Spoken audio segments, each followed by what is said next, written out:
Recording before I forget. All right. Can you guys see me all right and hear me all right?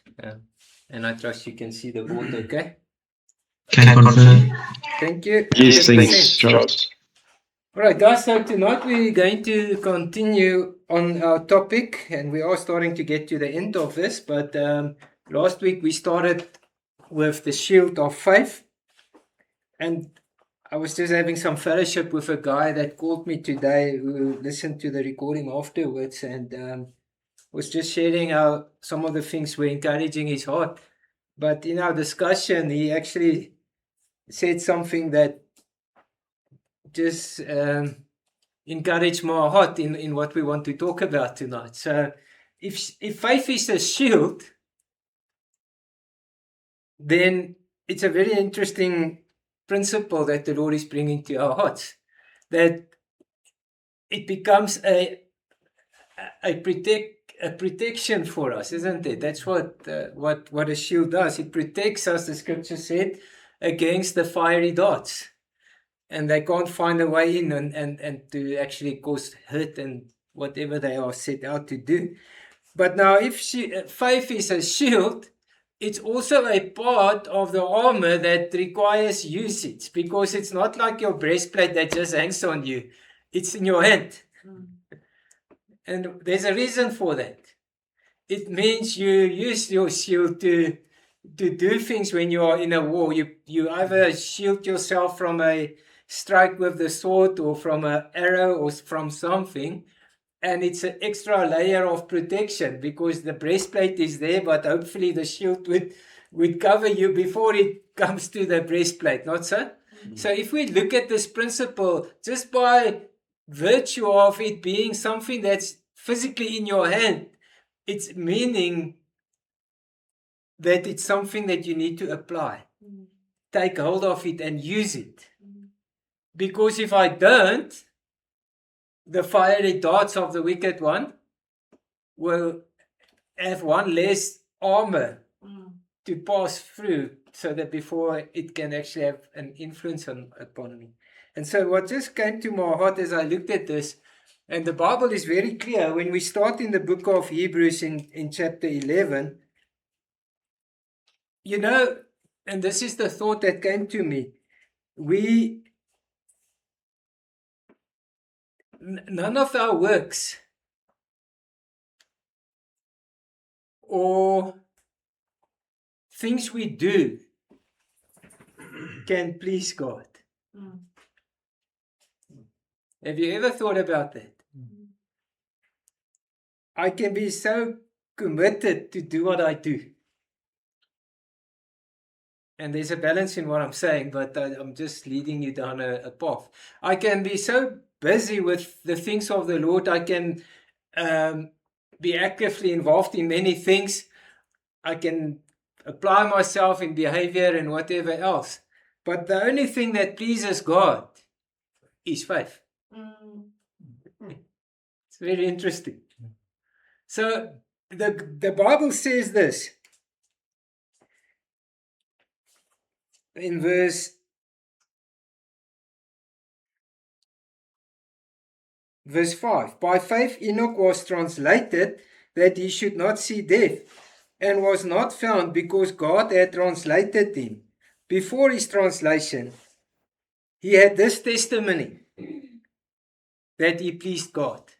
Now, I don't want to talk about this topic, but anyone that still has a challenge understanding the principle of the rapture must read that verse, because it had already happened once before in a man called Enoch. Mm-hmm.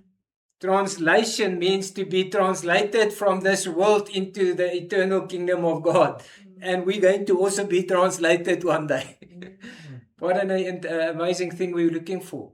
But the reward for him in pleasing God was that God took him.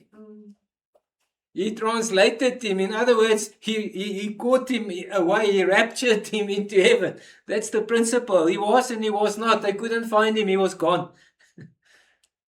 And that was God's response to a man that pleased him, because he walked in faith. That's quite something. Now, when you look at that statement and you look at the principle of the shield of faith, it is pleasing to God. It's pleasing to God when we lay hold of the faith and that we live it and we apply it and we use it in our lives. We apply it in our lives. It's not just, I can tell you about this, I know where that's written in the Bible, and I can give a very intellectual debate, and I can even prove scriptures and where they come from. I can use the scriptures and I can have an argument with you, and I can go to the Greek and the Hebrews and the whatever else languages, not teaching those things. But folks, that's not what will please God. It won't. And so if it is about this pleasing God, here was a man that pleased God by the way that he lived in faith. And it is from that point that he says the next verse, but without faith, it is impossible to please God. So not only is there, how does they say, is there a chink in the armor if I haven't got the shield of faith, it's also not pleasing to God. Those are very interesting things. So it goes both ways, doesn't it? It's not now just me being exposed here, it's also not pleasing to God. Now, folks, anything about our lives can't be anything else than this, that we will please God through our lives.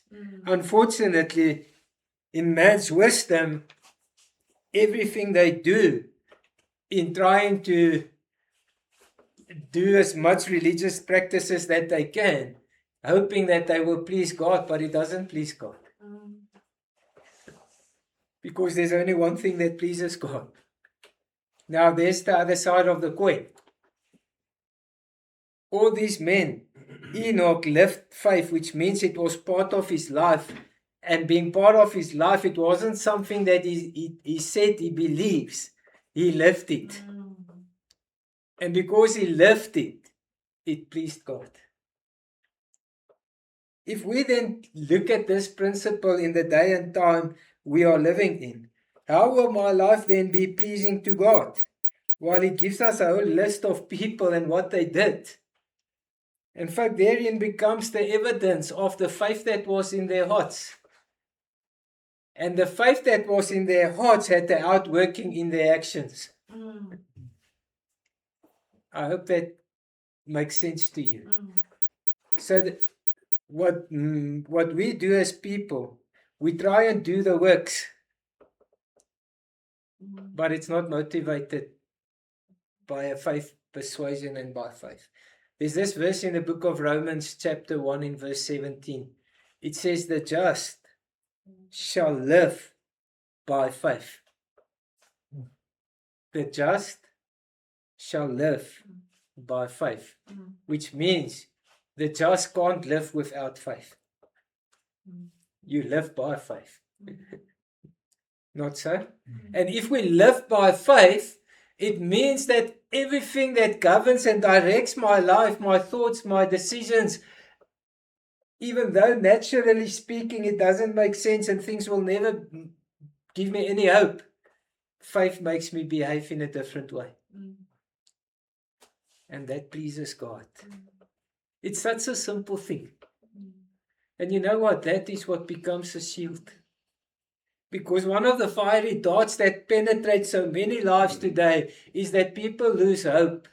Because their wish and their desire and what they focus upon for hope is misdirected. They look at the natural stuff and hope when that comes, there's a hope for something that will happen or something that will change. But what pleases God is this persuasion that I've put my confidence in Him, not in what I hope will change here. Because I know God is faithful. That pleases God. And so when we look at these things tonight and we consider them, the man I want to stand still with tonight or share about is Abraham. It says here, Abraham, when he was called to go into a place which he should hereafter receive as an inheritance, obeyed, and he went out. When God spoke, Abraham obeyed.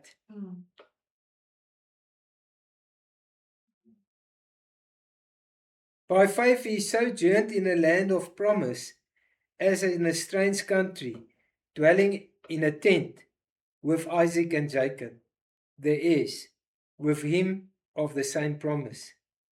He did not look at the cities or a city which had foundations. He didn't look at what in this world would appear a better place to stay. It was a city, it was properly built. It compared a city to a tent.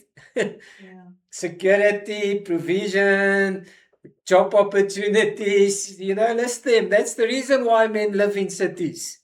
No, he preferred staying in a tent because he believed what God said to him. So he didn't respond in the natural, did he? God said to him, I want you to move to a country that I will give to you. It will be yours. He dwelt in that promised country as a sojourner, in Afrikaans 'n bywoner. It meant that he had no inheritance there, only a promise. Now that's faith. That you, by faith, would allow the Lord to stir in your heart and then respond upon His word and be willing to live. What's another word you can use to say you're a sojourner? It means that you are there and it's in front of you, but you haven't received the inheritance yet. But you're happy because you are where God has asked you to be. And the fulfillment of what He has called will happen. That's what Abraham did. That pleased God. And it pleased God to this extent that God accounted it to Abraham for righteousness. Now, folks, what I'm sharing tonight is not something that you and I have not experienced. Because the moment that the Word of God persuaded your heart by the Holy Spirit that you need salvation and you need Jesus, faith moved in your heart and you called upon His name. That pleased God. It pleased God tremendously. It pleased God in our salvation. With all our faults and shortcomings and all the things that still needed to be fixed in our lives. Can you picture that tonight? That I already pleased God. That's quite incredible. How was it possible? Not because there was a work I have done. It's I simply believed in what God did in Jesus Christ and I called upon His name. We benefit the salvation. But it pleases God. Why would it please God? Because God's heart is for men to be saved. And if men remain unsaved, it can't please Him. Because He doesn't want men to perish and to go into destruction. And it pleases God because He had made the sacrifice, He had given His Son. It pleased God that men will call upon the Lord Jesus and respond to Him. And now, folks, if that pleased God, my salvation, then how much will my life please God if I continue to walk in obedience to His word? That's the question. And if that pleases God tonight, then this faith is not this mysterious thing, is it? It is actually having a heart to hear what the Lord is saying and the Spirit is saying, and a willingness to say, Lord, I'm willing to be led by what you have said and I want to do it. I believe, Lord. And so, folks, when we look at these things, Abraham believed God. The scripture says, and he dwelt as a stranger. And although Abraham, it says here, although Sarah herself received strength to conceive seed and was delivered of a child when she was past her age, because she judged him faithful who had promised. So this faith that was in Abraham's life had an influence upon Abraham's wife. It's interesting. What does that mean? So looking, the faith that you live by has an influence on your wife. The faith that I live by has an influence upon my wife. And it's not just wife, it's just everybody that comes into contact or into your presence, not so. The way we live our lives in faith, that faith actually influence the lives of those. That's a faith that is alive. And that is what pleases God. I pray tonight if we, for a moment, look at this armor. You see, this deals with this thing of being religious and living. And living, how does he say? The just shall live by faith. It's not religion, that is it. It's a following after God.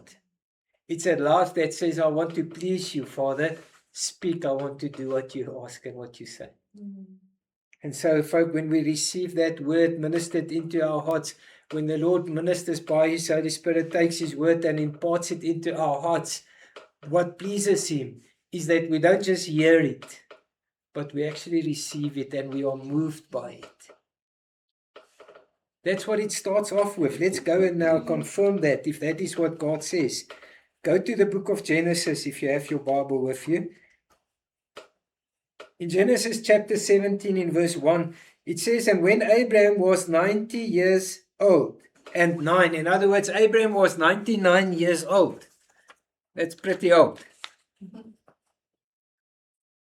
The Lord appeared unto him and said unto him, I am the Almighty God. Walk before me and be perfect. All right, that's quite a statement. But now let's forget Abraham, because we are the sons of Abraham, the scripture says, seed of Abraham. If God is speaking by His word and He records that, and He would come to our lives tonight and say, Marsha, I'm using you as an example because you were picking on him. Can I read to you, Marsha? And I'm not messing, I'm just joking with you. Walk before me and be perfect. This was what God did to Abraham. Yaakov, walk before me and be perfect. Now, I don't see Abraham starting to stutter and say, oh God, I'm not too sure how I can do that. I mean, come on, guys, it's not possible for a man to be perfect. Unless we haven't understood what that perfection is that God speaks about. Because we immediately look at how far we come short and all the sin that we sometimes struggle with, and that makes us not perfect. So that's the wrong answer, isn't it?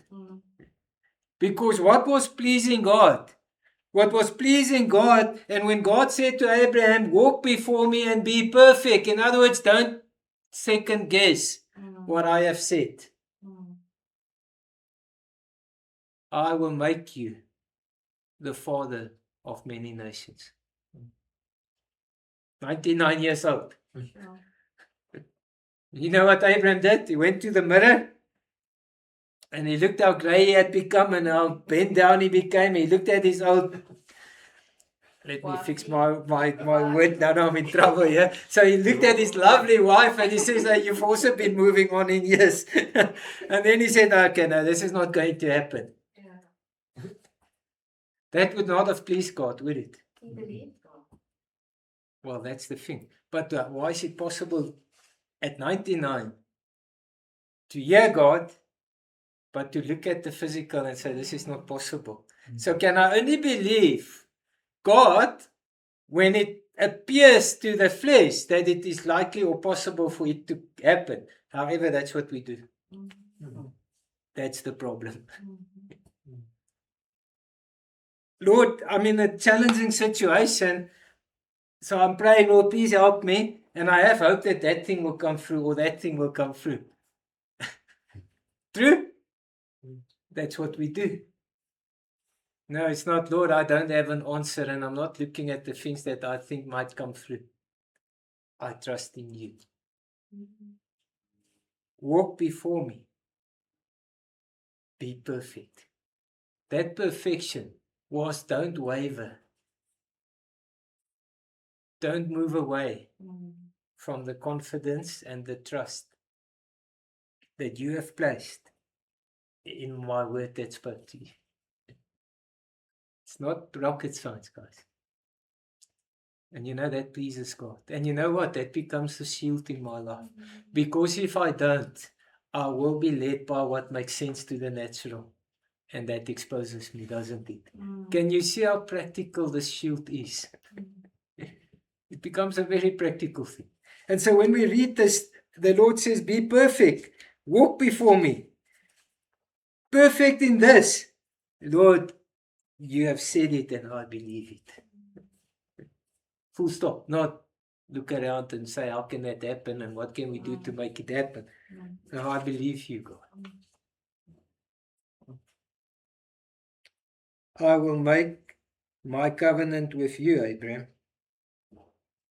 and multiply thee exceedingly. It's amazing how God works. You know, God waited for him to really have nothing to have hope in the flesh. And sometimes it takes long, you know why? Because he's waiting for us to have nothing to hope for in the flesh.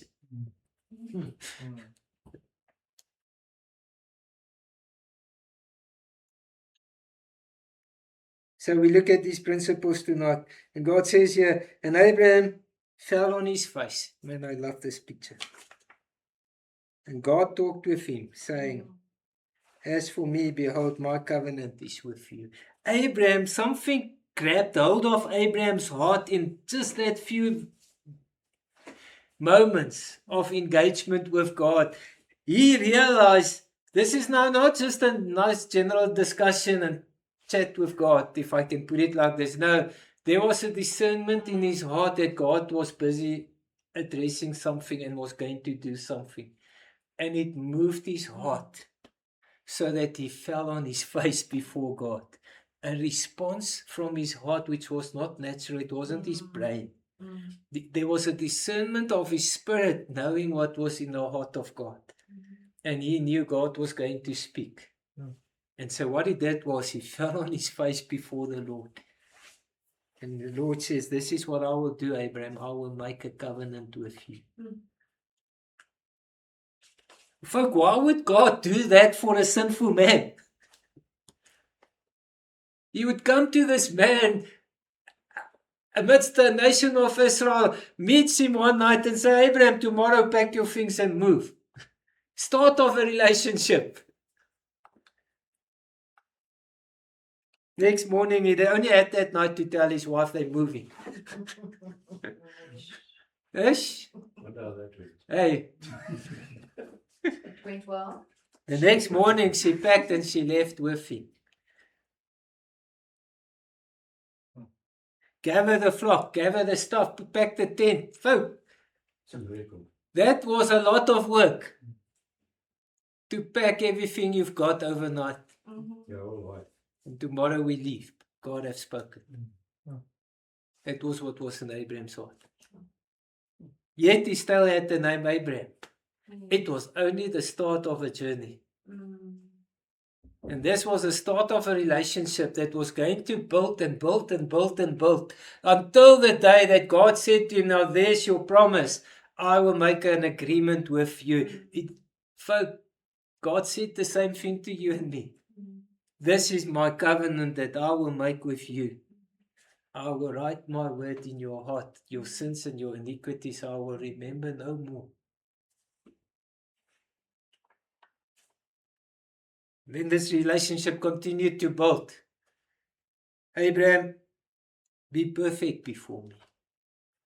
If I say something, Abraham, I do what I say. It's a simple little principle of what it means to live it. God is not a man. Be perfect before me. Apply yourself with a confidence and a persuasion in what I have said and walk in it. Abraham falls on the ground. The cat is feeling lonely. Neither shall, listen to this, behold, my covenant is with thee, and thou shalt be a father of many nations. Neither shall thy name be called Abraham any more, but Abraham. You see, folk, that moment, that night, whatever the time was, God meets with Abraham. Abraham recognized that God was going to speak. He quieted his heart, and what is man? That God would do that. You tell me, why would God take the time to come to Christopher, or to come to Jock, or to come to Johnny?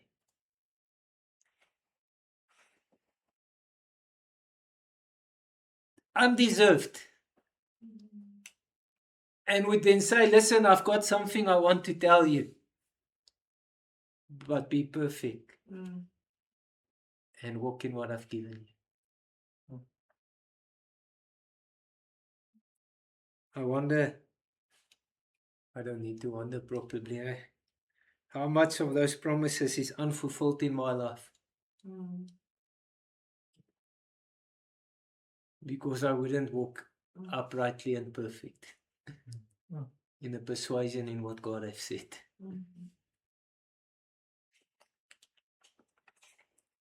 It was there that night that the Lord says, Abraham, it has been now a day or two later. You see, it's the time for this promise which he received 30 years before to be fulfilled, or 40 years before. When it was quite a long time before.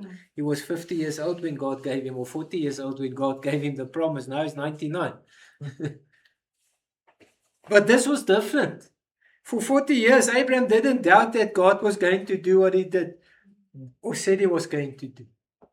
And that night, Abraham fell on his face. And God says, now I want to make a covenant. And you know the conclusion of that covenant? His name was changed. It's beautiful. But then God introduces something to him. He says, Abraham, as a sign of the righteousness that I have given to you, of my agreement with you, I want you to be circumcised. Now let's go to the book of... There was a sign.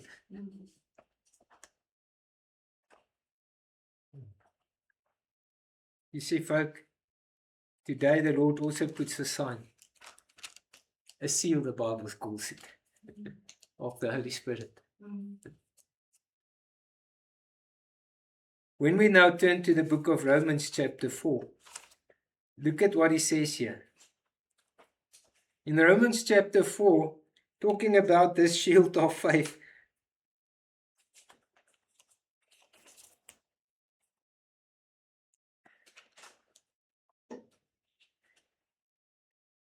I want to get to verse 11, but I want us to start before then. Let's start at the beginning. What shall we then say? Abraham, our father, pertaining to the flesh, what did he find? If Abraham were justified by works, he had nothing to glory in. He had to glory in everything that he had accomplished as a man in the flesh, but nothing towards God, or nothing before God. What does the scripture say? Abraham believed God, and it was accounted unto him for righteousness. It's amazing how that believing God always is followed by a fulfillment of a promise. Belief, accounted righteousness. You and I came and we called upon the name of the Lord, and we believed upon his name, and what he gave to us was the righteousness of Jesus Christ. There's always a reward, if I can call it like that. It says here, David experienced the same thing. He uses another person as an example. When David writes this, he says, blessed are they whose iniquities are forgiven and whose sins are covered. Blessed is the man unto whom the Lord will not impute sin. Where does this blessedness come from? Where does this blessing come from? David knew that he was a man that his hands was full of blood. He was a man that had done horrific stuff. But there was one thing about David. He trembled at the word of God. And folk, we sometimes, I believe we've missed what it's about. Because the Bible says, to this man will I look. You know that scripture? To this man will I look. Where's that verse? Can we quickly find it? It's important. Let me quickly find it for you. Is it that one that says, and the end of that man is peace? No, it's not that one, but I will find it quickly. It will be there now. The one that feels, okay.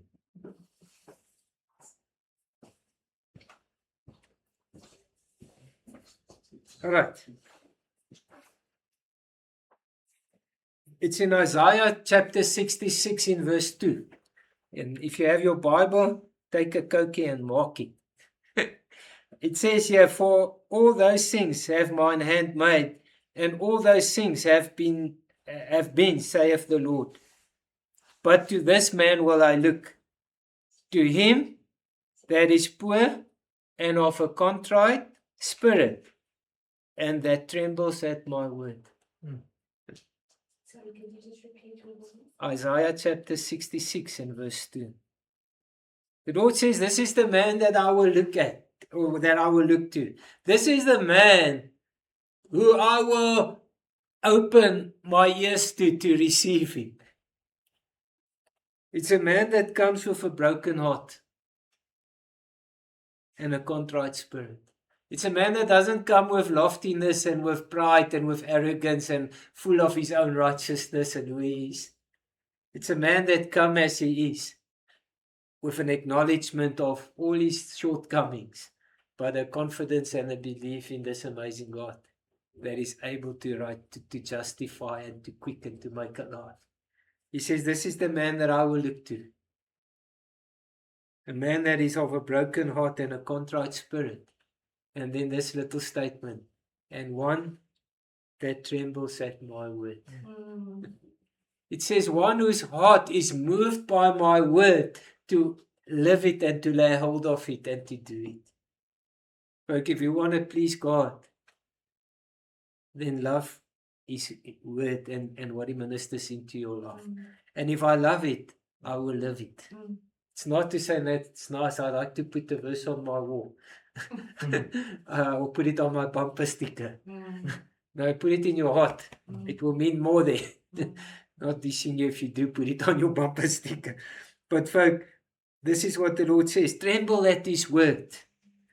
A trembling at His word means that there's a godly fear, a respect, a reverence for what God says. It's not just a letter or a verse. It's, Lord, I've heard you. You've spoken to me, and I want to obey you, Lord. Your word I've valued your word, and I have taken respect for your word, so that I don't treat it lightly. There's a verse the Bible says in the days of Samuel that the word was scarce. And when God spoke to him, He said to him, and He let none of those words fall to the ground. That's a man that trembles at the word. He doesn't take it for granted. Live some of it, and the rest He let go past. Because that's the signs of the times. That which is suitable for me, I will live it and I will receive it. The rest can fall to the ground. That's not faith.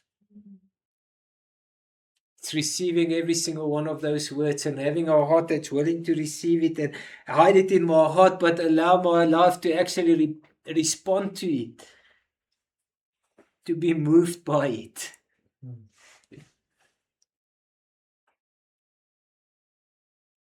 In fact, when we look at these statements, it says here, David was a man like that, with all his failures and things. God, He says, blessed is the man whose sins and iniquities is covered. Blessed is the man, Lord, I deserve to be judged for those, but you've chosen to forgive me.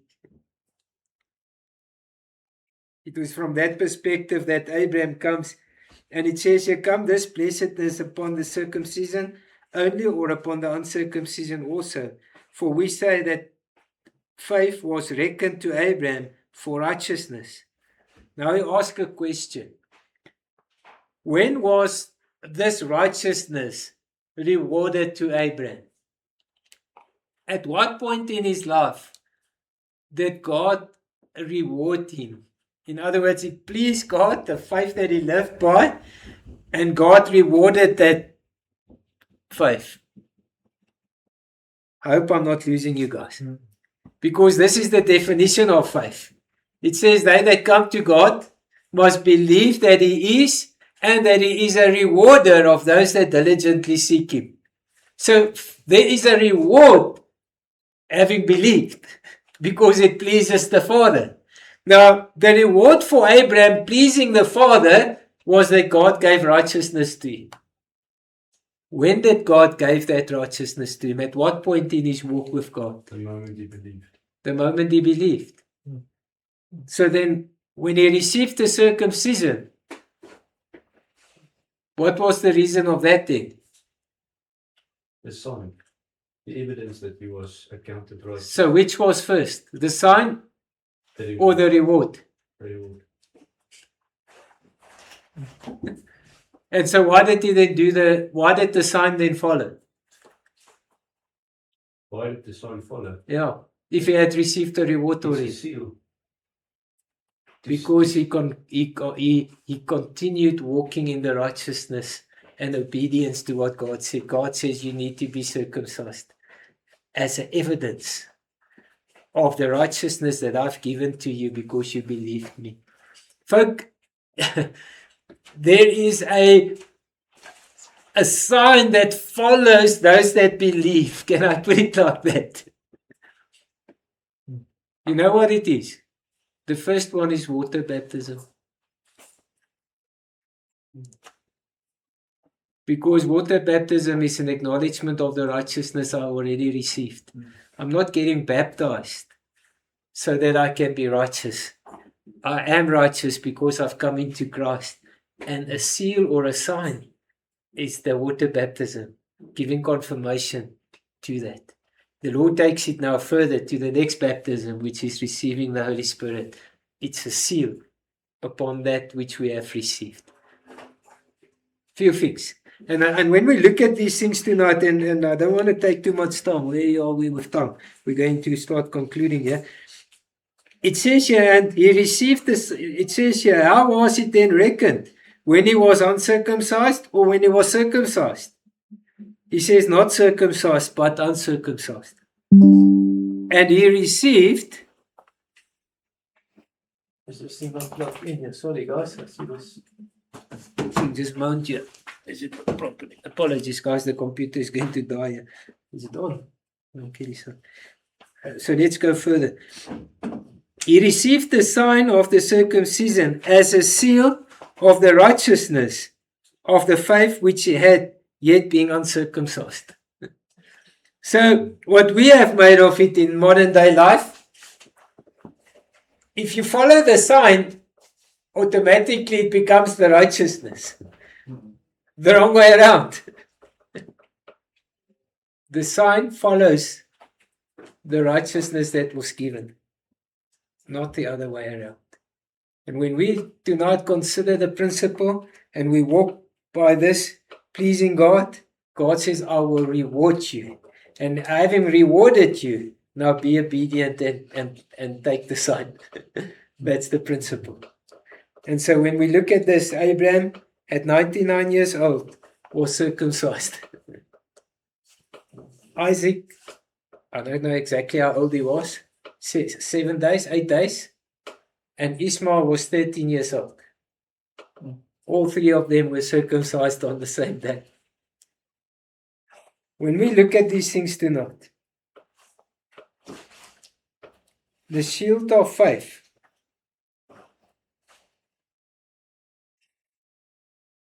that I live by day,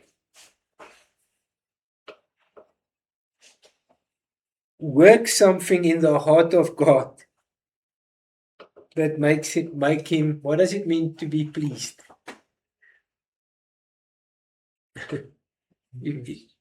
You are impressed. You are impressed, but if but something pleases you, it makes you feel good. You're happy with it. This is, I like this. Now, how does God look upon you? why we always second guess ourselves, because we always measure how we feel we did or not did. But you know what? If you have simply responded to Him, the Lord will look at you and say, man, that's pleasing to me. That's what Enoch did.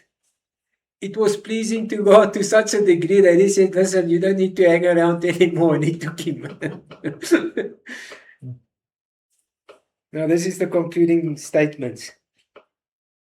If it is our faith, that it might be by grace. You see, folks, this is the amazing thing we struggle with. If I believe God, I don't need to see anything. But you know what God does? He gives grace. And when God gives grace, it's that grace that enables me and helps me to get through whatever. It's an amazing thing. And that's why we struggle. And when we struggle, it's because we haven't found the grace. We're looking for answers. But God says, no, believe in me. And I will reward you by giving grace to you. Jacques, sorry to. I just wanted to ask. So, would you say that would be coming from a place of like unbelief, in a way, if you know what I mean? Like, if you're not showing that you're trusting God, Well, I think even though you can't see it, you know, and then you're trying to do all these things, but you're just showing unbelief. You know, you're not resting and knowing that He is doing everything for our good. You see, my brother, the principle is this. It's not this thing that we feel and how we feel we're doing. If we understand the grace is what is actually bringing about the fulfillment of the Word of God in our lives. Because it is by grace through faith. Do we understand what we're saying? That's what the Lord says. We are saved by grace through faith. And so it's not how I feel I'm doing or not doing. It's the fact that I have put a confidence in the Lord and I've come to Him and I have entrusted my life to Him and I call upon His name for grace and to actually, and He speaks to me and He directs me and He ministers to me and I receive that and I start living it. But in that, God actually is pleased with it and He rewards it with faith, with grace. That's the principle. Look at the outcome here. I just want to read this and maybe that will answer you if you would bear with me, Matthew. It says, therefore, if it is of faith, that it might be by grace. That's verse 16.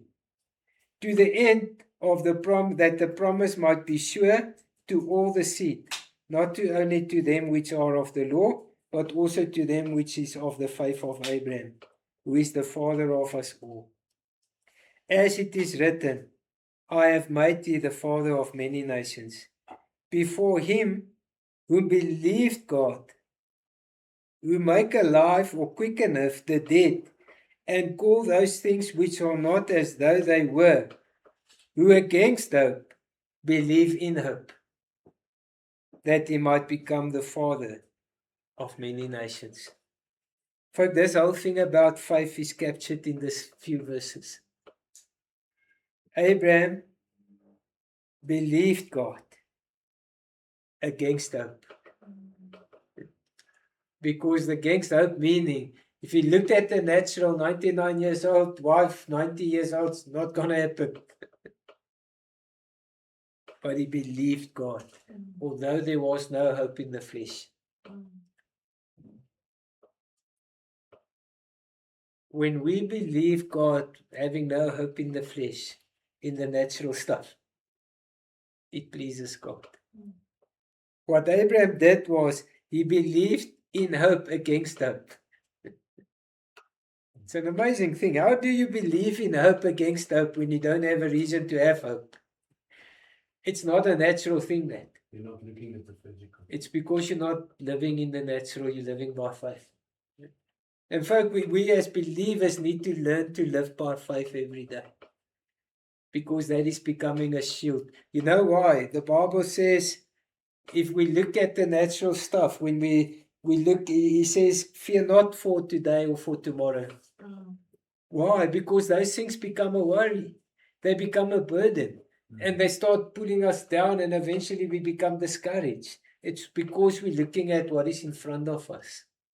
But what God does, He comes and He says, no, He says, Abraham, be perfect as we've said. Believe upon me. Walk in my and confidence in me. In fact, what God does here, He says, and Abraham believed in God. Against hope, he believed in hope. And he staggered not at the promises of God. What does it mean to stagger? It means you trip. You trip over the promises of God. Which means, sure, Lord, you've said it. Yeah, I've stumbled on this one. How many of us have stumbled? All of us. Why? Because we walk by sight and by the natural. And that day Abraham fell because God brought him to that place, and he knew the Lord is here and the Lord is speaking. Can I encourage you tonight with a simple principle? When the Lord calls you aside, and you know that the Lord wants to speak to you now, you just know the presence of the Lord. Falling on your face, it means humble yourself before the Lord and pay attention to what He wants to say. Allow that to find a way into your heart, and then rise up and live it. That's what will please God. And God rewards that. It says Abraham staggered not at the promises of God. When we stagger, it means we trip over, we fall.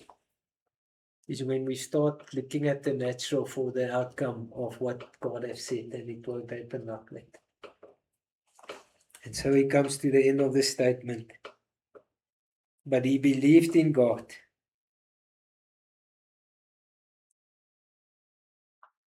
And this is where it happened. When God asked him to take his son Isaac, and to kill him, to sacrifice him. He believed that even if he sacrificed him, God would raise him from the dead. Now listen, there was no second round here. He was an old man. And God promised him one son. But make him a father of many nations. Abraham believed God to the intent that when God said to him, I want you to give up this most precious possession that you have waited for all your life. It was at that point Abraham took his son. The same thing, nothing changed. Now, folk, I don't want to belabor the point, but the same thing happens throughout his life. God meets him that night to say, pack your bags, tomorrow you must leave. Quite a move, eh? We discussed that and agreed to it. But the same thing happened about 50 years later. There's a young boy able to have a conversation, having circumcised him, saying, Lord, I believe in what you have said, taught his son those things. And that night the Lord comes to him and says, tomorrow pack your bags and sacrifice your son. And you know what? Nothing changed in Abraham's behavior. The same obedience when he packed his bag that night with his wife and told them we must move. I can't tell you where. The same moved in his heart that night when God said to him, now take this boy that you've had in your life for how many years now? I don't know how old he was. 7 years, 10 years, I don't know. And go and sacrifice him. The next morning he took the donkey and he took the fire and he took the wood and he took his son. And off they went. And when they got to that place, he knew this was the place. And at that point in time, when Abraham was about to slay his son, the Lord stopped him and said, Abraham, now I know you believe me. Now I know that you will do anything that I ask you. It moved the Father's heart. Folks, that's how real our relationship with the Lord should be. Because therein He moves and will work in our lives. When He encourages me, take my word, don't be afraid at that person, go and do what I'm telling you to do. When he encourages me to be faithful or to take the ministry that is given and to use it. Not to look at how well I do it and how fluent I am and how great I am and how good speaker I am and whatever else. No, I just go because I believe God had spoken and He's given me something and I want to honor Him with that. It's as simple as it is. And He calls me to be used in spiritual gifts. Not to think maybe is it or isn't it, or should I or shouldn't I. Just respond. The just shall live by faith. I am born again. I am in the Lord Jesus. He is alive in my heart. When He moves upon my heart, I respond. That's the principle of faith. And you know what that does? It becomes a shield against the fiery darts. All those things that brings confusion, all those things that bring questioning, all those things that create doubt, uncertainty, fear, all those darts is put out by a simple principle like this. It's an amazing thing. And I pray tonight as we close with that the Lord will lay hold of our hearts. That we will come to this place of saying, Lord, I just want to sit at your feet. And if you encourage me, if you tell me, and folk, I might not have been sitting this morning specifically hearing, but because I'm busy with my day and my life is in tune with the Lord and it prompts my heart, respond to Him and do what He says. Call that person, send that message. Go and pray for that person. They that are led of the Spirit of God are the children of God. That's the principle. And so there's no place for the natural. And I pray that we will literally find that verse applicable in our lives. The just shall live by faith every day. Amen. Let's stop there. Matthew, you had a question there. I hope I've answered you.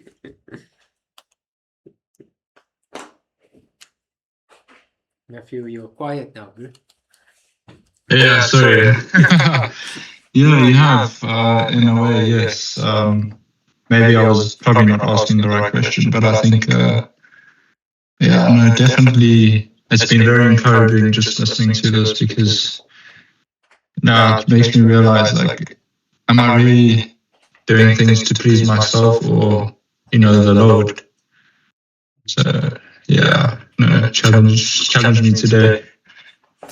But yeah, no, thank you. All right, 100%. Praise the Lord. As long as you are encouraged. Amen. All right, Fak, well, if there are no other questions or thoughts. I do have a question.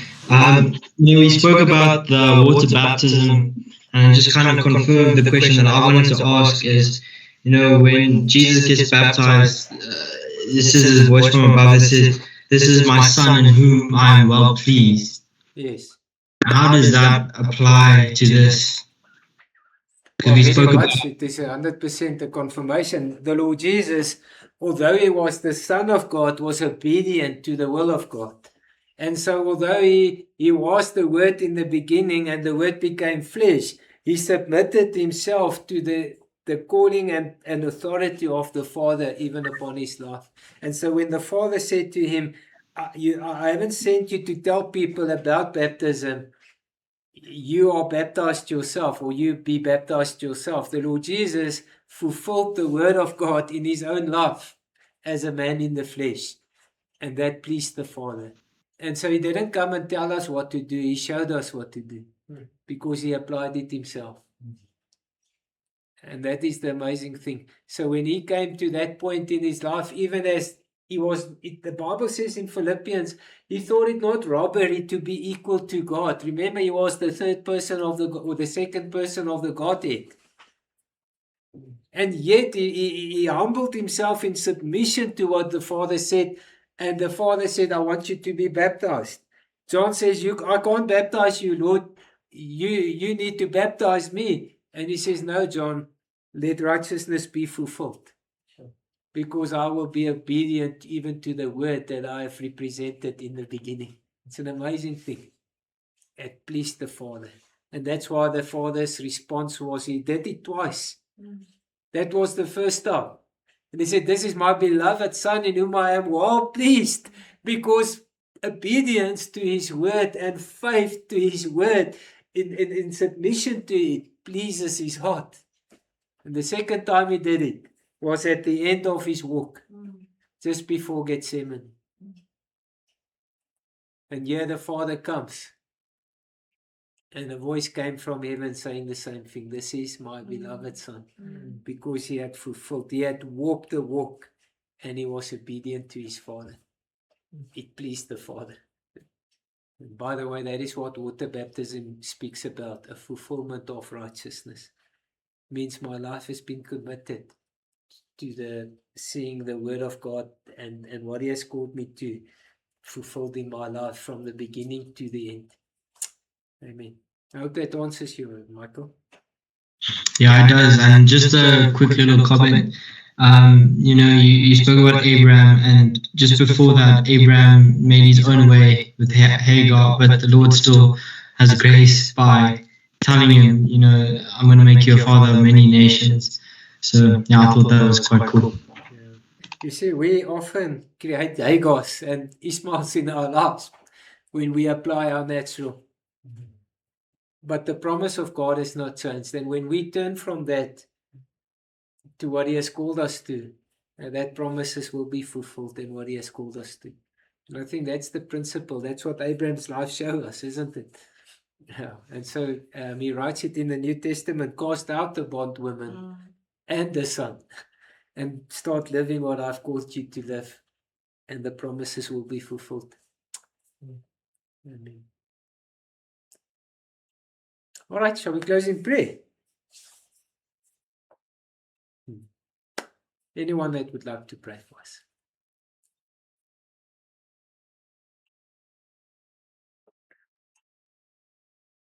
Let's ask. I don't mind closing. Thank you, Michael. Just Heavenly Father, Lord, thank you that we can gather here tonight, Lord, whether it be online or in person, Lord, and just, Lord, that you still minister to us so clearly, Lord, Father God. And I thank you, Lord, for your grace, Lord, and that we even have the privilege to hear your voice, Lord, Father God. It says in the scripture that we've heard your voice, Lord, that we don't harden our hearts, Lord, Father God. And I pray, Lord, and we've heard the encouragement, Lord, to walk by faith and not by sight, Lord, Father God. And Lord, I think of that account, Lord, in Mark with that man who cried to you, Lord, that said, Lord, I believe, but help me with my unbelief, Lord, Father God. I pray, Lord, that you increase our faith, Lord, Father God, and we walk daily, Lord, Father God. And I thank you, Lord, for every single one of us, Lord, Father God. I thank you, Lord, that we can come, Lord, and encourage one another, Lord. And I pray, Lord, that you may be with us all. In Jesus' name, amen. Amen. Thank you, Michael. Thank you, everyone.